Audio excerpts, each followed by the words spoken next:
বাংলাদেশ পুলিশকে সময়োপযোগী, জনমুখী ও সেবামুখী বাহিনী হিসেবে গড়ে তোলার লক্ষ্যে ১৫০ বছরের পুরনো পুলিশ আইনে সংশোধনী আনার পরামর্শ দেয়া হবে বলে জানিয়েছেন পুলিশ সংস্কার কমিশনের চেয়ারম্যান সরফরাজ হোসেন।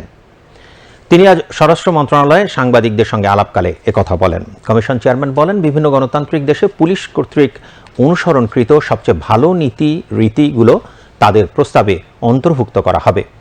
তিনি বলেন, পুলিশ আইনে প্রয়োজনীয় পরিবর্তন আনার আগে এই বিষয়ে জনগণের মতামত নেওয়া হবে।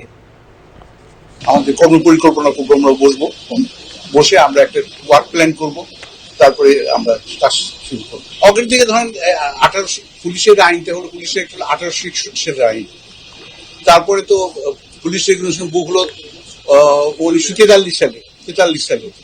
এগুলো তো ধরেন তেমন কোনো পরিবর্তন হয়নি। তো আমরা অনেকেই এই ব্যাপারে কাজ করেছি, সুতরাং আমরা সবার মতামত নেব, বিশেষ করে পুলিশ অফিসার প্লাস আমাদের যারা জনসাধারণ উপকারভোগী এবং যারা এক্সপার্ট, যেমন লয়ার বা ইভেন আপনাদের কাছে পরামর্শ চাইব, যাতে পুলিশ আমরা চাই যে একটা গণতান্ত্রিক দেশে পুলিশ একটা ভালো একটা বাহিনী কাজ করুক।